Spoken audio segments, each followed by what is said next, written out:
चलो बच्चों, तो आज हम लोग एसएस में चैप्टर नंबर 2 शुरू करें। जो चैप्टर का नाम है first world war and Russian revolution. एक बहुत अच्छा चैप्टर। आप लोगों ने एसएस में हमेशा इंडिया के बारे में तो पढ़ा ही है कि इंडिया के हमें आज़ादी की कितनी लड़ाइयाँ हुई, कैसी लड़ाइयाँ हुई थी, इन सब के बारे में तो पढ़ा है और काफ़ी अच्छी तरह से हमने पढ़ा है। लेकिन अब इस बार हमें देखना है वर्ल्ड वॉर के बारे में। बराबर, इस बार का आपका जो एसएस है ना, वो वर्ल्ड वॉर के रिलेटेड है। वर्ल्ड वॉर हमें पता है कि दुनिया में जो है वो 2 बार ये वर्ल्ड वॉर हो चुके हैं, कि जब पूरी दुनिया के ऑलमोस्ट जितनी कंट्रीज हैं वो सब आपस में जो है वो लड़ती थी। तो ये वर्ल्ड वॉर कहलाता था। 2 वर्ल्ड वॉर हुए थे ना, जिसमें से इस चैप्टर में हम लोग फर्स्ट वर्ल्ड वॉर के बारे में पढ़ेंगे और एक बहुत अच्छी तरह से पढ़े। और सच में वर्ल्ड वॉर की कुछ बातें ऐसी थी जैसे ऐसा लगता हो कि हम लोग जो है वो कोई फिल्म की स्टोरी सुन रहे हो। सच में ऐसे ऐसे इंसिडेंट हुए थे वर्ल्ड वॉर के टाइमिंग में। तो वर्ल्ड वॉर और रशियन रिवॉल्यूशन, रशिया में एक बहुत बड़ा रिवॉल्यूशन आया था। क्या था, कैसे था, वो हम लोग इस चैप्टर में देखें। तो देखो, वर्ल्ड वॉर की शुरुआत क्यों हुई, कैसे हुई, वो हम लोग थोड़ा समझें। हमारा पहला टॉपिक आता है western Europe and colonialism in Asia Africa. इसका मतलब क्या कि देखो, जो वेस्टर्न यूरोपियन कंट्रीज थी ना, वेस्टर्न यूरोपियन कंट्रीज के ये वेस्टर्न यूरोपियन कंट्रीज, उन्हें न जाने क्यों ऐसा एक शौक चढ़ा था कि हमें अपना एरिया ज़्यादा से ज़्यादा एक्सपांड करना है, अपना एम्पायर ज़्यादा से ज़्यादा एक्सपांड करना है। और इसकी वजह से वो क्या करते थे कि दूसरे दूसरे देशों में जाकर कब्जा करते थे, दूसरे देशों में जाकर अपनी कॉलोनी बना लेते थे। ये ये कॉलोनाइलिज्म का मतलब यही कहलाता है कि अलग अलग देशों में जाकर अपनी कॉलोनी बना लेना। कॉलोनी मतलब वहाँ पे पूरा कब्जा ही कर लेना कि नहीं भाई, ये देश अपना ही है। ऐसा वेस्टर्न यूरोपियन कंट्रीज़ ने एशिया और अफ्रीका जैसे कॉन्टिनेंट्स में किया। एशिया और अफ्रीका कॉन्टिनेंट्स है ना ये तो पूरे, कि इन कॉन्टिनेंट्स में इन्होंने ये किया था। जिसमें एक एग्जांपल हमारा इंडिया है। हमारा इंडिया एशिया कॉन्टिनेंट में आता है कि नहीं? तो इस एशिया कॉन्टिनेंट में इंडिया के ऊपर भी तो ब्रिटिशर्स, पोर्टुगीज़, फ्रेंच और डच पीपल, ये सब लोग आए थे ना। इन लोगों ने कब्जा किया था ना, है ना। उसमें ब्रिटिशर्स तो सालों तक रहे थे, देखा था ना हमने ऐसा ये फर्स्ट चैप्टर में। तो अब इंडिया की बात नहीं कर रहे, लेकिन उसकी तरह दूसरे भी देश। आपको क्या लगता है कि भाई उस वक्त इंडिया इंडिया को जो है वो वेस्टर्न यूरोपियन जो कंट्रीज थी, पूरी दुनिया में उन्होंने खाली इंडिया को ही चुना कि नहीं अब तो यहीं पे ही कब्जा करना है? क्या लगता है कि भाई ब्रिटिशर्स ने खाली ऐसा ही सोचा होगा कि छोड़ो ना पूरी दुनिया को, हम तो 200 साल इंडिया पे ही राज करेंगे, हम तो भाई सालों तक इंडिया में ही रहेंगे, दूसरे देशों में नहीं। नहीं बच्चों, कि ब्रिटिशर्स ने इंडिया के साथ साथ दूसरे बहुत सारे देशों को अपने कब्जे में करके रखा था। जैसे उन्होंने इंडिया को लूटा है ना, ऐसे बहुत देशों को। और सिर्फ ब्रिटिशर्स नहीं, हर यूरोपियन कंट्रीज जिसमें पोर्टुगीज़, स्पेन, फ्रेंच, ये जितने भी कंट्रीज के लोग थे, सब लोगों ने दूसरे देशों को अपने कब्जे में किया था। तो हम लोग मेन एशिया और अफ्रीका के बारे में समझें, जिसमें सबसे पहले एशिया के बारे में अगर समझें तो इनमें है ना, जो कंट्रीज़ थी ना, उन कंट्रीज़ ने ऐसे समझो कि भाई इवन जो यूरोपियन कंट्रीज़ थी वो अपने पड़ोसी देशों को भी नहीं छोड़ती थी। जैसे कि उस वक्त सबसे ज़्यादा कब्जा पता है सबसे पहले किसने किया था? तो वो स्पेन कंट्री थी। स्पेन, ध्यान से सुनना, या तो सिर्फ नाम लिखे हुए, आप लोग पॉइंट्स जो मैं बोल रहा हूँ बहुत ध्यान से सुनना। अगर हो सके तो एक बुक और पेन लेकर बैठो, कि जिससे आप लोगों को मैं जो भी पॉइंट बोल रहा हूँ ना, वो आपको लगे कि नहीं ये इंपॉर्टेंट पॉइंट है, नाम याद करने लायक है, तो उसको नोट करते जाओ। ठीक है, काफ़ी इंपॉर्टेंट पॉइंट्स हैं इस चैप्टर में। तो देखो, सबसे पहले अगर हम लोग देखें ना, तो यूरोपियन कंट्रीज़ में स्पेन स्पेन कंट्री वो सबसे आगे थी, है ना, अपना एम्पायर बढ़ाने के लिए। स्पेन कंट्री ने ना नेदरलैंड, बेल्जियम, लग्जमबर्ग लग्जमबर्ग इसके अलावा पोर्टुगीज़ पर भी उन्होंने अपना कब्जा करके रखा था। बराबर। हम्म? इनके अलावा कि भाई इटाली है, जर्मन है ना, फ्रांस, ऑस्ट्रिया, ये सब देश आपस में लड़ते रहते थे, एक दूसरे के ऊपर कब्जा करते रहते थे, जिनमें इन सब ने मिलकर एशिया के कौन कौन से देशों में अपना कब्जा जमाया था। तो जिसमें एशिया में सबसे पहले हमारा भारत, भारत में आए थे ना, जैसे मैंने बताया।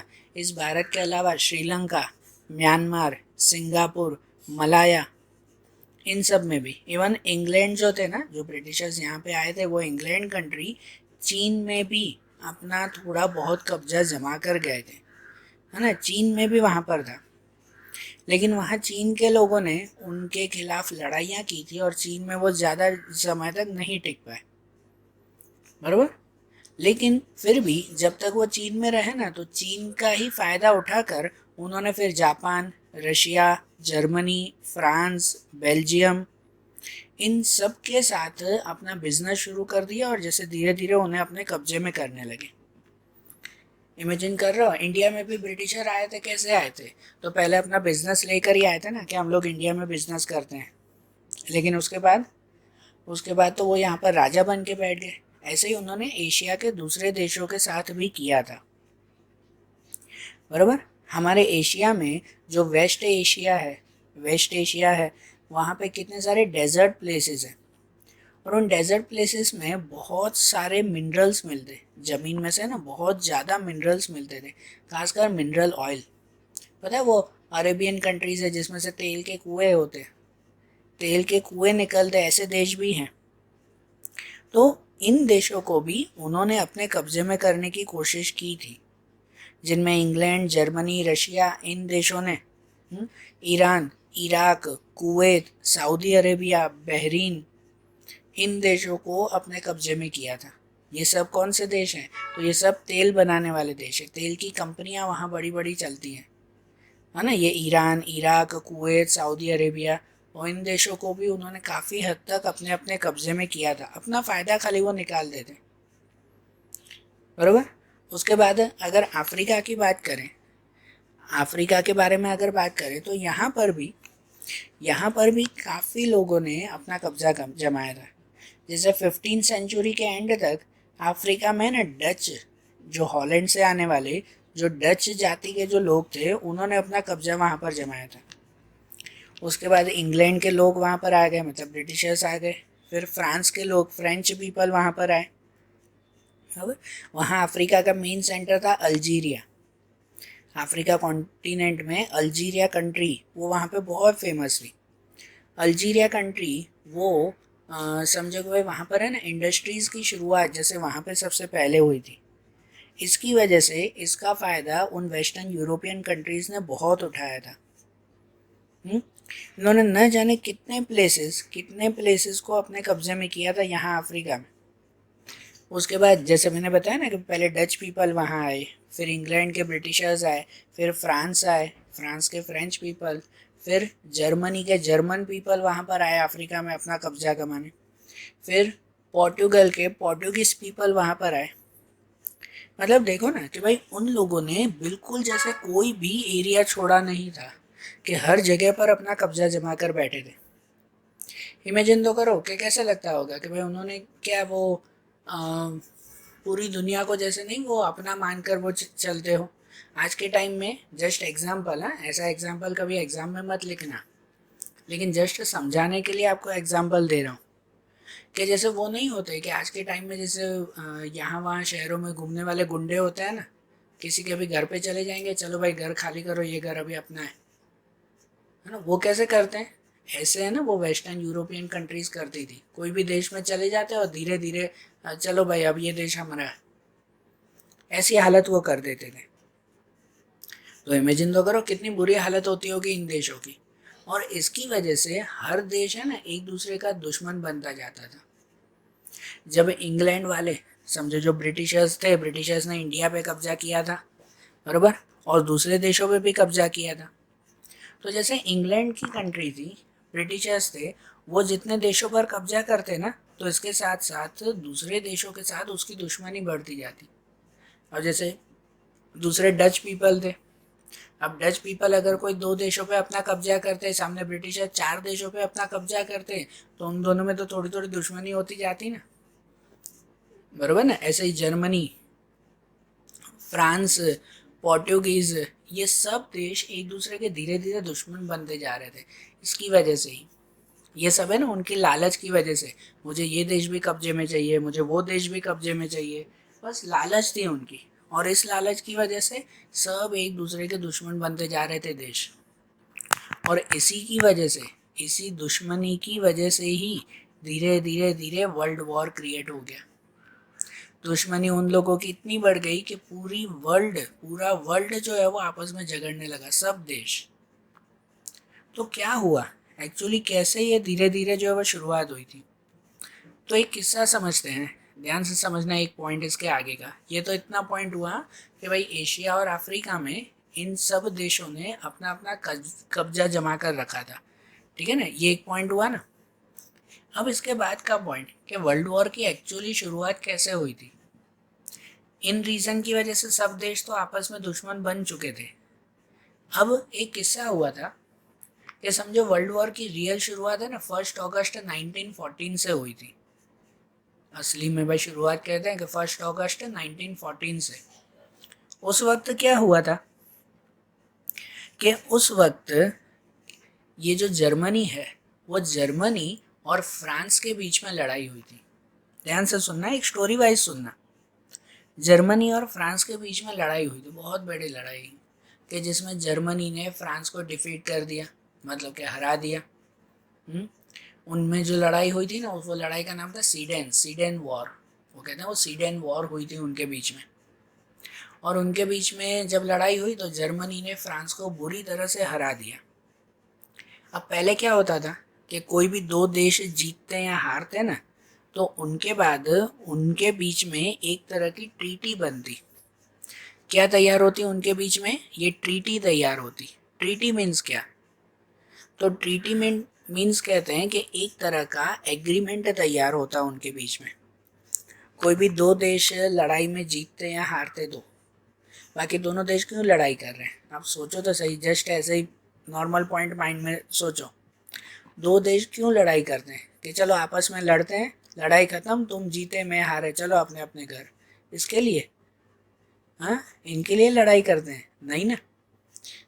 कि जो 2 देश आपस में लड़ते हैं तो जो जीता हुआ देश होगा वो हारे हुए देश से कुछ चीज़ें अपने कब्जे में करवा लेता है कि अब तुम हार गए ना, कि चलो अब ये चीज़ें मेरे नाम पे कर दो।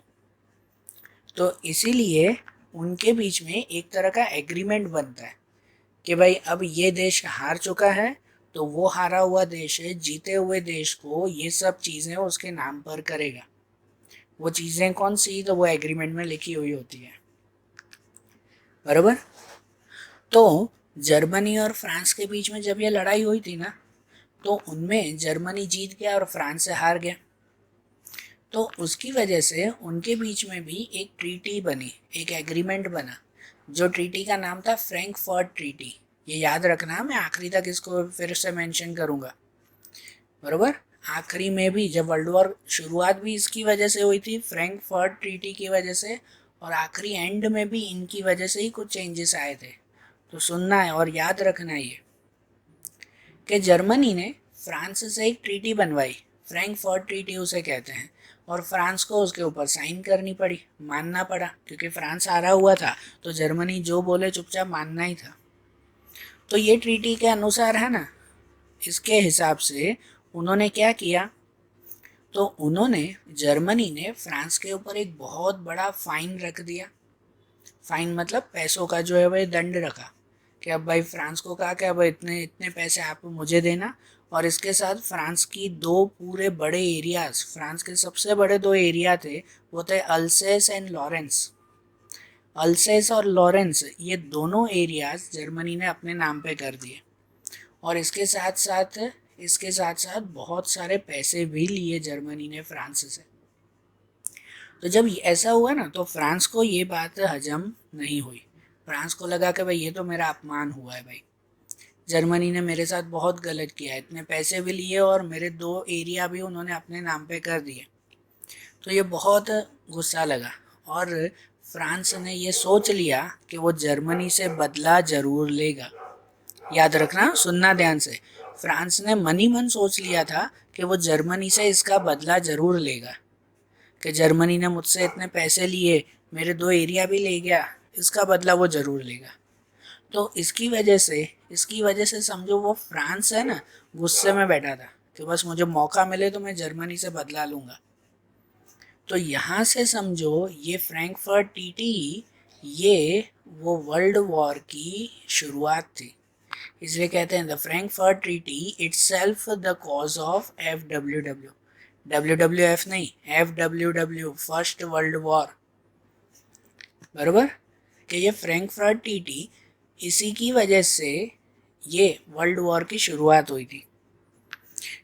तो ये मेन रीज़न था उसका।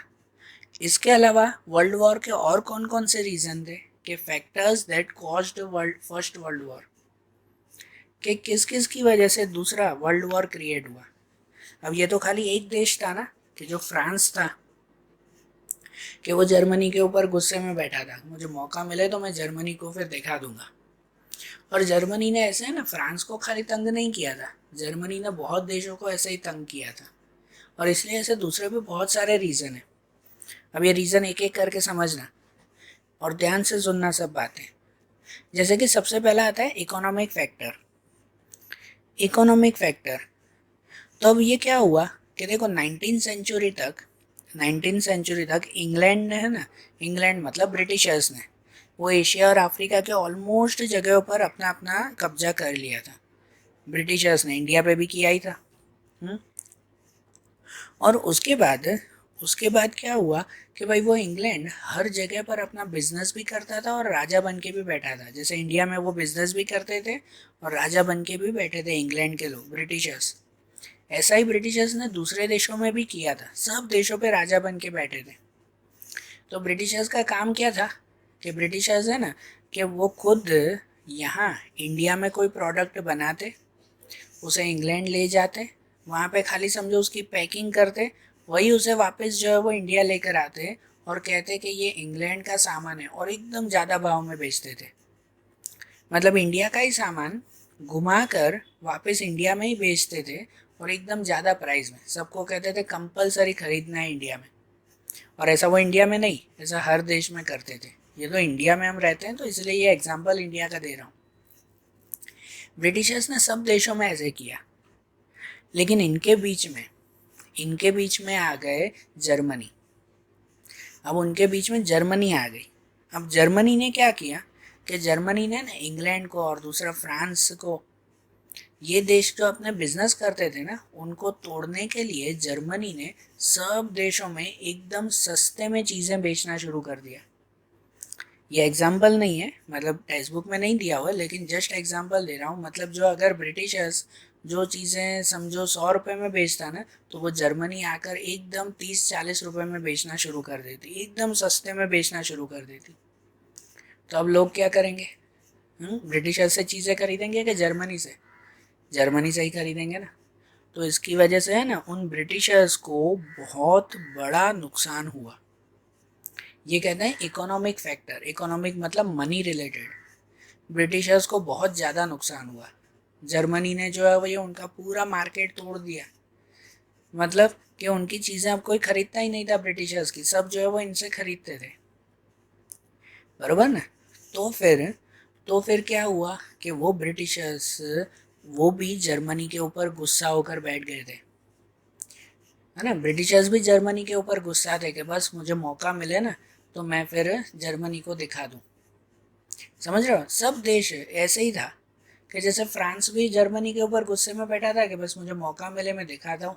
यहाँ ब्रिटिशर्स फिर तैयार हो गए कि अब बस मौका मिले तो मैं जर्मनी को दिखा दूंगा फिर। तो ये इकोनॉमिक फैक्टर। दूसरा ऐसा था, वो था मिलिटियरिज्म। इसका मतलब ये कि देखो हर देश को अब ये तो ध्यान था कि यार अब कहीं ना कहीं तो लड़ाई होगी। सब देशों को अंदर ही अंदर वो पता चलता जा रहा था कि अब लड़ाइयाँ तो होगी, क्योंकि जर्मनी ने सब देशों को ज़्यादातर तंग किया था। तो सब देश एक दूसरे के ऊपर गुस्से में बैठे थे, बस मौका मिले ना तो सब देशों को मैं दिखाऊंगा, ऐसे गुस्से में बैठे थे। तो अब इनकी वजह से सब देश फिर क्या करने लगे, तो वो अपनी अपनी मिलिट्री, अपनी अपनी सेना तैयार करने लगे, जिसमें इंग्लैंड, फ्रांस, ऑस्ट्रिया, रशिया, ये सब ने ना अपनी बहुत बड़ी बड़ी सेनाएं तैयार करने लगे। कि वो लोग क्या करते थे पता है, अपने देश में कहते थे कि कंपलसरी हर घर में से एक इंसान को सेना में भर्ती होना है। इतनी बड़ी सेना तैयार करते थे कि कंपलसरी कंपलसरी जो है वो हर घर में से, देश के जितने भी घर हैं सब घर में से कंपलसरी एक एक इंसान को सेना में आना ही है, ऐसा वो कहते थे। जिसमें जापान, इटाली, जर्मनी ऐसे देशों में तो कहते हैं ना भाई कंपलसरी हो चुका था।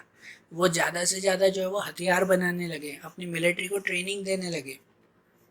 जिन जिन देशों में उनका कब्जा था ना, उन देशों में से भी ज़बरदस्ती मिलिट्री लेके जाते थे। अब जैसे इंडिया की बात करो कि इंडिया ने कोई भी वर्ल्ड वॉर में पार्ट नहीं लिया था, ना फर्स्ट वर्ल्ड वॉर में था ना सेकेंड वर्ल्ड वॉर में। इंडिया को लड़ाई पसंद ही नहीं थी कभी, ठीक है। तो इसकी वजह से फिर भी जब ब्रिटिशर्स यहाँ से थे ना, तो भी इंडिया के सैनिकों को अपने साथ लेके जाते थे कि चलो भाई तुम्हें लड़ाइयाँ लड़ने चलनी है। अब इंडिया तो वर्ल्ड वॉर में नहीं है, फिर भी यहाँ के सैनिकों को लेके जाते थे कि इंडिया के भी हर घर में से एक एक सैनिक आना चाहिए। तो ऐसे हर देश अपनी अपनी मिलिट्री तैयार करता था, ये मिलिट्रियलिज्म। कि इस मिलिट्री की वजह से भी सब देश तैयारी में थे कि बस मौका मिले ना तो देखना। मैं क्यों बोल रहा हूँ पता है, ये मौका मिले मौका मिले, क्योंकि आखिरी में मिला था सबको ऐसा मौका, तभी तो वर्ल्ड वॉर शुरू हुआ ना। इसलिए आप लोगों को ऐसे समझा रहा हूँ, ध्यान रखना। फिर था ग्रुपिज्म और सीक्रेट ट्रीटीज। ग्रुपिज्म का मतलब क्या, कि इसमें है ना, ग्रुपिज्म का मतलब होता है कि भाई अलग अलग ग्रुप बनाना। तो इसमें सीक्रेटली सब देश क्या करते थे, तो दूसरे देशों के साथ मिलकर अपना अपना ग्रुप बना लेते थे। जैसे इंग्लैंड था, इंग्लैंड मतलब ये ब्रिटिशर्स थे। तो ब्रिटिशर्स है ना फ्रांस के पास गए, जस्ट एक स्टोरी वाइज समझा रहा हूँ। समझो ब्रिटिशर्स थे वो फ्रांस के पास गए, बरोबर, कि भाई फ्रांस वो भी जर्मनी के ऊपर गुस्से में था, ब्रिटिशर्स वो भी जर्मनी के ऊपर गुस्से में थे। तो ब्रिटिशर्स गए फ्रांस के पास, वो कह रहे थे कि चलो हम दोनों अपना एक ग्रुप बना लेते हैं कि अगर लड़ाई हुई ना तो तुम मुझे सपोर्ट करना। ब्रिटिशर्स मतलब इंग्लैंड वो फ्रांस के पास गया ना, उसने कहा कि भाई देखो अगर लड़ाई हो ना तो तुम मुझे सपोर्ट करना, और ये बात किसी को बताना मत, कि हम दोनों ऐसा एक ट्रीटी बनाते हैं, मतलब एग्रीमेंट बनाते हैं। तो ऐसा ग्रुपिज्म और सीक्रेट ट्रीटी बनती थी कि जैसे इंग्लैंड और फ्रांस साथ में हो गए, दुनिया में किसी को पता नहीं था ये दोनों साथ में हैं।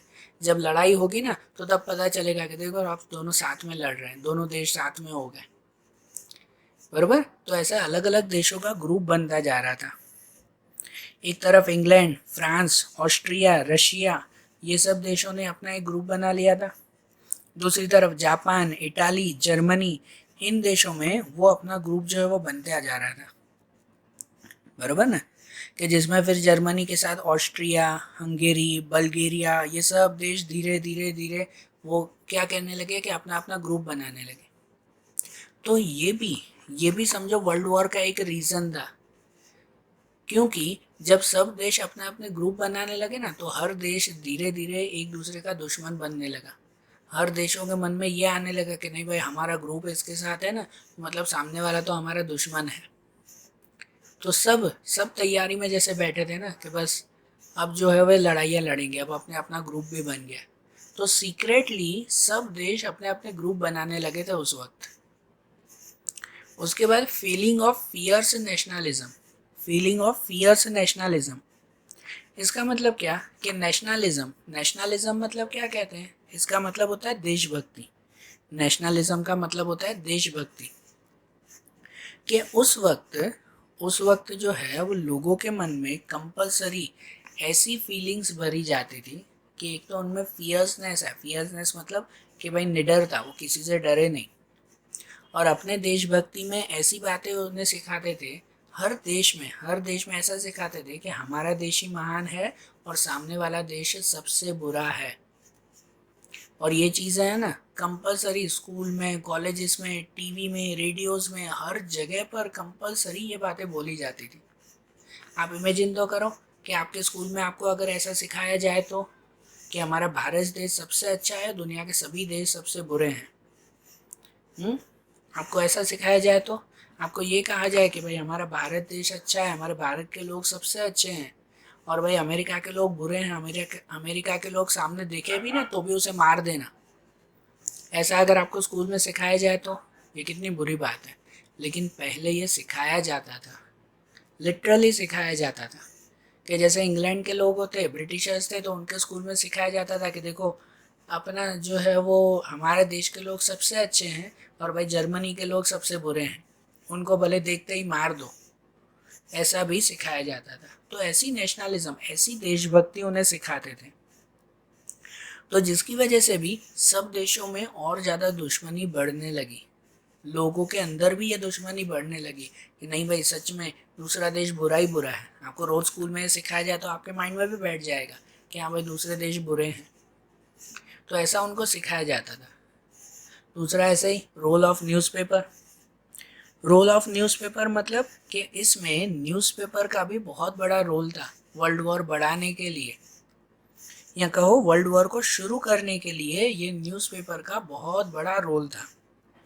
क्या रोल था न्यूज़पेपर का? तो न्यूज़पेपर में भी कंपलसरी ऐसी बातें लिखी जाती थी, ऐसी न्यूज़ दी जाती थी कि जिसमें अपने देश की बड़ाई होती हो और दूसरे देश की बुराई होती हो, कि भाई दूसरे देशों ने ये बुरा काम किया, उसने वो किया, इसने ये किया, ऐसी बातें न्यूज़पेपर में छपती थी। तो जिसकी वजह से भी तो सब लोग और ज़्यादा गुस्से होते जा रहे थे, मतलब सब में ये फीलिंग आती जा रही थी कि हमें तो लड़ना ही है दूसरे से। और दूसरा सबसे बड़ी बात कि philosophy about war. Philosophy about war इसका मतलब क्या कि इसमें जो है वो कितने सारे ऐसे राइटर थे या जो है वो ऐसे लोग थे कि जो लोगों को न्यूज़पेपर, टीवी, उस वक्त टीवी चलो जो है वो शुरुआत थी नहीं थी, रेडियो के थ्रू, उनके थ्रू ये बताया जाता था कि भाई लड़ाई करोगे ना तो ही फ़ायदा होगा। ऐसी वॉर की फिलोसॉफी, ऐसी सोच थी। लड़ाई से फ़ायदा होता है नहीं ना, लेकिन उनको ये समझाया जाता था कि लड़ाई से ही फ़ायदा होगा। वो क्या कहते थे पता है? कि war is welfare, war is welfare मतलब लड़ाई से ही फ़ायदा होगा। एक जर्मन राइटर थे, ट्रॉस्की नाम के एक जर्मन राइटर थे, कि उन्होंने तो यही कहा था कि war alone is the national need, मतलब कि भाई देश को बचाना हो ना तो हमें तो लड़ना ही पड़ेगा। एक दूसरे जर्मन राइटर थे, वो तो कहते थे कि war is a sacred work. Sacred work मतलब कि लड़ाई करना वो तो एक पवित्र काम है। अरे पवित्र काम है ऐसा लड़ना, ऐसी बातें भी कहते थे। मतलब लोग कंपलसरी एक दूसरे को कैसे कहते हैं ना भाई, भड़काते थे, अपने ही देश के लोगों को दूसरों के खिलाफ भड़काते थे कि नहीं अब तो लड़ाई लड़नी ही लड़नी है। तो ये सब फैक्टर जो हमने देखे ना, इन फैक्टर की वजह से अब लोगों के मन में भर चुका था, सब देशों के मन में भर चुका था कि नहीं अब तो लड़ना ही है। सब देश एक दूसरे के खिलाफ हो चुके थे कि नहीं अब तो भाई लड़ना ही है ना, कि अब तो वॉर होगा तभी कुछ जो है वो रिजल्ट होगा, तब तक कुछ भी नहीं। कहते ना एक शांति से बैठकर बातें करना, समझौता करना, ये तो किसी के माइंड में था ही नहीं उस वक्त। बस हमें तो लड़ना ही है कुछ भी हो जाए। और सब लोग क्या ढूंढ रहे थे? मौका ढूंढ रहे थे कि कोई एक देश लड़ना शुरू करे ना तो उसके पीछे सब जुड़ जाएंगे, क्योंकि हर एक का अपना अपना ग्रुप बना हुआ था। तो एक देश लड़ेगा तो उसके पीछे उसका पूरा ग्रुप, तो उन्हें देखकर दूसरा पूरा ग्रुप आएगा, उसे देखकर दूसरा पूरा ग्रुप आएगा, तो ऐसे पूरी दुनिया शुरू हो जाएगी। तो मैंने बताया ना कि बस वो क्या कहते हैं, मौका ढूंढ रहे थे सब में। वो क्या कहते हैं कि जेलेसी, वो आग भर चुकी थी, बस अब वो है ना एक माचिस के तीली की कमी थी कि बस आकर कोई एक माचिस की तीली लगा दे और वर्ल्ड वॉर शुरू हो जाए, ऐसा खाली बाकी था। और ये काम हुआ, आखिरकार ये किस्सा आया। एक ऐसा किस्सा हुआ कि जिससे ये वर्ल्ड वॉर की शुरुआत हो गई। लोग मौका ढूंढ रहे थे ना, तो एक कंट्री ने ये मौका ढूंढ लिया। कौन सा मौका था ये? कि किससे वर्ल्ड वॉर की असली शुरुआत हुई? तो ये वर्ल्ड वॉर की शुरुआत एक दूसरे किस्से से हुई। अब समझना ये ध्यान से, है ना, ये कौन से किस्से से हुई, ध्यान से समझना। कि इन सब के बाद कि एक बार prince of Austria, Austria country है, ऑस्ट्रेलिया नहीं है, ध्यान देना, कि ऑस्ट्रिया कंट्री के एक प्रिंस अपनी वाइफ के साथ वो सर्बियन कंट्री में घूमने गए, है ना, साइबेरिया कंट्री में जो है वो ये घूमने गए वहाँ पर, कि वहाँ पर जो सर्बेरियन की एक टेररिस्ट ऑर्गेनाइजेशन थी ब्लैक हेड नाम की। ऑस्ट्रिया के प्रिंस और उसकी वाइफ सर्बिया कंट्री में घूमने के लिए गए, तो वहाँ जो सर्बियन टेररिस्ट ऑर्गेनाइजेशन थी ब्लैक हैंड नाम की, कि उन आतंकवादियों ने उनको एसेसिनेट कर दिया, मतलब कि मार दिया। ऑस्ट्रिया के राजा और उसकी वाइफ को मार दिया, बराबर ना। किसने मारा? आतंकवादियों ने मारा, देश ने नहीं मारा। तो भी जो ऑस्ट्रिया कंट्री थी ना, उस ऑस्ट्रिया कंट्री ने ये कहा कि भाई आपने हमारे राजा को मारा है, ये जानबूझ के मारा है, कोई आतंकवादियों ने नहीं मारा। Austria blamed Serbia for the involvement in the act, means कि ऑस्ट्रिया ने सर्बिया के ऊपर ब्लेम किया, उसके ऊपर इल्ज़ाम लगाया कि नहीं आपने जानबूझ के मारा है, कि कोई आतंकवादी ने नहीं, आप लोगों ने मिलकर ही हमारे देश को, हमारे देश के राजा को मार दिया। और उसको ऑस्ट्रिया ने सर्बिया को धमकी दी कि 48 आवर्स में, मतलब 2 दिन के अंदर, जिसने भी हमारे प्रिंस को मारा है ना, उसको हमारे सामने लेकर आओ। ऑस्ट्रिया की जो गवर्नमेंट थी ना, उसने सर्बिया की गवर्नमेंट को धमकी दी कि 2 दिन के अंदर 48 आवर्स में जिसने भी हमारे राजा को मारा है उसे हमारे सामने लेकर आओ। तो अब सर्बिया की गवर्नमेंट ने तो ये मारा नहीं था, ये तो किसने मारा था? टेररिस्ट ने मारा था। अब वो टेररिस्ट को कैसे लेकर जाए? तो सर्बिया ने ध्यान ही नहीं दिया, बराबर ना। सर्बिया ने ध्यान ही नहीं दिया, उसने कहा कि भाई इसमें हमारी गलती नहीं है, हमने राजा को मारा नहीं है, वो तो कोई आतंकवादियों ने मारा। सही बात है ना कि भाई वो तो कोई आतंकवादियों ने मारा। तो ऑस्ट्रिया को इस बात का गुस्सा हुआ और ऑस्ट्रिया ने बिना कहे सर्बिया के ऊपर वॉर डिक्लेयर कर दिया। Austria declare war on Serbia, उसने सर्बिया के ऊपर वॉर डिक्लेयर कर दिया और सीधा उसके आर्मी के ऊपर अटैक कर दिया। ये थी वर्ल्ड वॉर की शुरुआत। जो कहते हैं ना कि भाई हर किसी को मौका चाहिए था, बस एक देश लड़ना शुरू करे ना तो हम सब उसके पीछे लग जाएंगे, हम सब लड़ना शुरू करेंगे। और यहाँ से ये लड़ाई शुरू हो गई इस ऑस्ट्रिया की वजह से। अब ऑस्ट्रिया था तो ऑस्ट्रिया के साथ दूसरे ग्रुप थे जो भी, बराबर ना, उसके साथ जो भी ग्रुप जुड़े हुए थे वो सब ग्रुप आ गए, दूसरी तरफ सर्बिया के सब ग्रुप आ गए। मतलब पूरे वर्ल्ड में अब लड़ाइयाँ धीरे धीरे धीरे धीरे शुरू होने लगी। समझ आई ना? तो यहाँ से ये वर्ल्ड वॉर की शुरुआत थी। तो अब शुरुआत तो हो गई है वर्ल्ड वॉर की। अब एक्चुअली उस वर्ल्ड वॉर में कैसी लड़ाइयाँ हुई, कौन कौन लड़ा, कौन जीता वर्ल्ड वॉर में, बराबर, ये सब अब हम लोग अगले वीडियोस में देखेंगे। Okay, thank you.